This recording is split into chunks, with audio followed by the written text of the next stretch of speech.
Welcome to Mr. Bacon Pants Plays Games. Today we're playing The Fox in the Forest. This is a simple little two-player trick-taking game.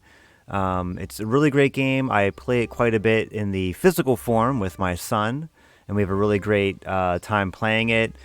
This is basically the digital adaptation by Dire Wolf Games. They make a lot of great games, a lot of good digital adaptations of games. So I was really excited when I knew this was coming out because I did like the physical version and I do like the company making it. I know it's going to have a lot of polish. So if you look at the settings, we have general, gameplay, video, and audio. So kind of basic stuff there. We do have some achievements, but I'm not logged in. We have your friends list and Direwolf News. They do make Root. They have a really good physical game called Dune, which I really hope they make a digital adaptation of, but I'm not sure if they have the rights to the Dune property to do digital for that. But anyway, let's go ahead and get into the game. So we have a tutorial, pretty basic tutorial, teaches you the basics of the game. Local play, online play, and then my favorite mode, quit game. No, I'm just kidding. All right, so local play has a couple options. You have the challenges, and then you have the verse AI. Challenges kind of give you different things you have to do, kind of play like one game with like certain rules. Let's just go ahead and do AI. I'm going to go ahead and do hard since I am pretty good at this game. I think we're going to do a short game since I'm recording the video for the first time. I don't want to have the game drag on, so we'll just do a quick little 16-pointer game. It's actually the kind of length of game that I play with my son. Just because he is young and attention spans are low. But yeah, trick-taking games are, traditionally not a good two-player game. There's normally better ones. So as you can see, here's that Direwolf polish. I mean, oh my god, it's insane. Like everything's parallaxing. There's like these shrines and colors and explosions and sounds. So essentially in this game, you're trying to win tricks, but not too many. If you win too many, you actually get negative points. But if you win only 3, then your opponent loses points or gains less points for being too greedy. So it's a trick-taking game where you want to win tricks, but you kind of want to manage how many you're winning. You don't want to win more than 10. So if you look at, here's the different suits. I think there's only 3 suits in the game. This thing in the middle, this totem in the middle, tells you what the trump suits are. It's called the decree. And it's also in the physical game where all the cards that weren't dealt out will kind of be in this stack. But anyway, this is the trump suit, so the moons are trump. The witch, all the odd numbers, and the witch is a 9.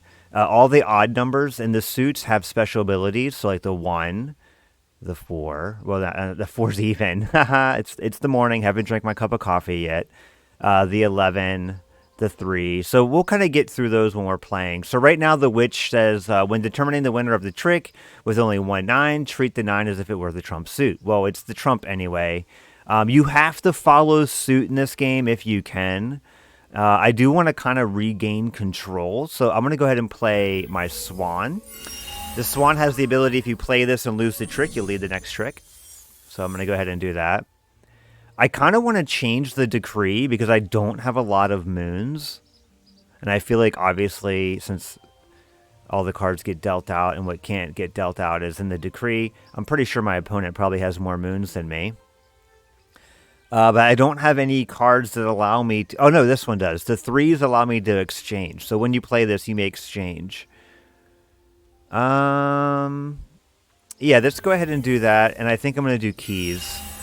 It might be a little too early doing this because I don't really know what my opponent has in their deck.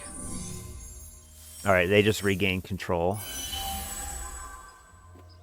Oh, see, they do have keys.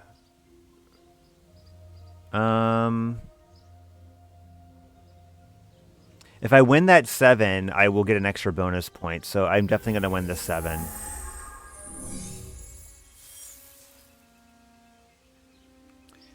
All right. Now, if you play the 11, the monarch, it's the highest card in the suit. And then they have to actually follow with their 1 or their highest of that suit. So let's see what they got here. Do they have any beehives or bells? All right, so the 8 was their highest. So I know that the 10 is pretty much the most powerful bell. All right. I have plenty of trump, and I know...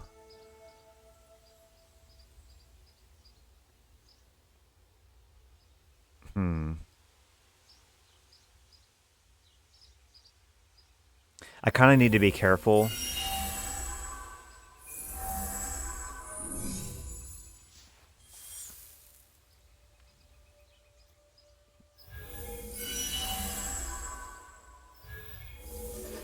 I need to be careful because I don't want to win too many tricks. All right. All right. But I do want to win that to get that extra bonus point, so...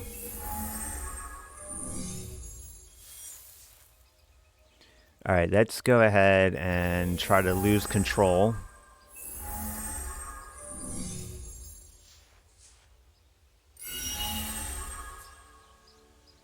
All right, I'll get that extra bonus point.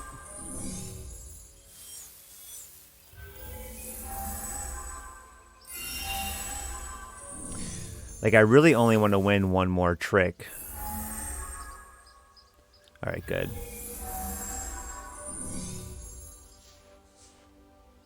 All right. All right, so they're gonna win this one, this trick. All right, so I think I did okay. Yeah, so I won. So I won 7 tricks, they won 6. So I get plus 6 points, and then my treasure, I get 6 points. So I got 9 points there. So really, I only need 7 more points to win. So this next round, I'll probably win. But I really like this game. It's fast. It's fun. It's a fun trick-taking game. Like I said, when you only have 2 players and you just want to play a trick-taking game, that you don't really have a lot of options. What should I lead off? And I'm not really that great at trick-taking games. I mean, I know the basic strategy, but my family, we play this game called Pitch, and it's a trick-taking game where you have bidding mechanic, where you have to kind of say, hey, I think I'll get 4 points, and there's like 4 points to hand, and it's just your basic trick-taking game with bidding. And I really love that game. It like gives me great memories of when I'm playing trick-taking games, of like playing with my grandparents, at family functions. It's kind of like the family game. It's always get some cards, play some pitch. My grandmother died this year, and so playing these games kind of remind me of those great memories of playing pitch with her when she was my partner. Because sometimes if you play with a lot of players, you would play partners. And anytime Grandma was your partner, you knew you were going to win. She was such a great pitch player, card player. All right, let's see here.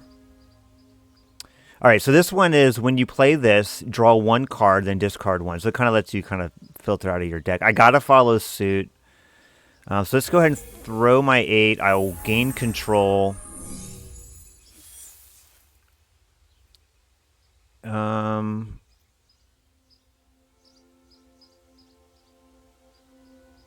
Let's go play some bells. Let's play some bells. I'm afraid I'm going to... I have a lot of high cards and the key suit. I wish I had a puppy. I do have a puppy. So let's... Well, I mean, maybe it's okay. Maybe I'll just try to play poorly. Because I can always regain control with my key if I run out of a suit. Alright, so they're changing the decree to the keys. That's a weird move. Maybe the AI is not... This is hard AI, too. I do need to win some tricks. I don't want to... Alright, let's go ahead and play this. It's... Yeah, we both have a ton of bells. I get it.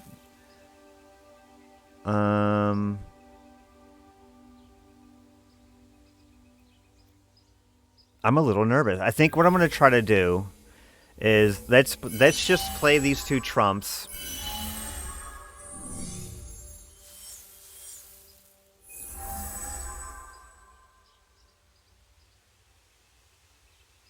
How did I lose that trick? Oh, because they played the one. So I won it, but they. All right. All right. So now I just want to win one more trick.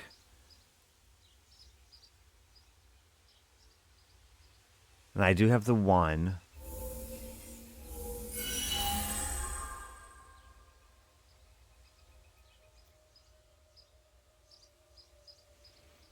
I just need to win one more trick.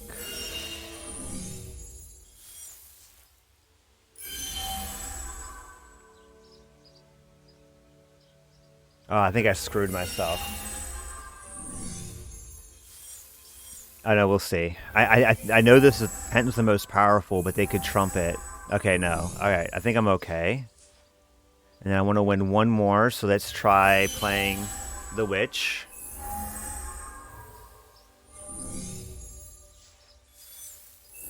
And alright, I think I did okay.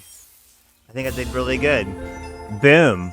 So yeah, I won 8 tricks. They're 5, and I got some treasure too. The treasures are kind of nice. But yeah, I defeated them, so they only got 2 points. So yeah, I win. I win the game. I don't know if the AI is that smart. I think it kind of made some weird plays there, but I'm not too sure. I haven't played. This is literally the first time I played against the hard AI. And also, I did play the shorter game, and so normally you play around 3 to 4 hands of this before there's a winner. But this one we only played 2. I just wanted to show off this new digital version. I kind of like it. I do think the UI might be like with the cards, the little cards. It's not cards. It's like these little like runes that you're kind of throwing into these little slots. I think it might be a little small on the phone. I'm gonna buy this on my phone and just see what it looks like, and I'll maybe update it the next time I play it, because I might try some of the challenges, just see what they're like on a video coming up. But overall, I think it's a pretty nice game. I think it's quick. I'm really curious to see if online play will be a thing. I really think this would be fun to kind of, because it's such a quick game. You could play really, you could play really quickly. And I think playing against some human opponents, I think, is where trick-taking games really shine. Because it's kind of like, there's a lot of, there's like the best play, but there's also like some, it's a little bit different when you're playing against an opponent. You can kind of bluff or play certain cards or do some misplays and kind of confuse them. Because there is always like that optimal move, and if you kind of throw a card that you're like, wait a minute, a good player, a good trick-taking game player wouldn't play that, you can kind of trip them up. And sometimes it's funny when you do that, but not when you're playing in real life, because people do get mad. But yeah, this is cool. I like it. I think it's a great little game. There's not too many trick-taking games that are this polished online, so that's pretty sweet. But I expect nothing less from Direwolf. But anyway, thanks for enjoying this short little video, and I'll see you next time.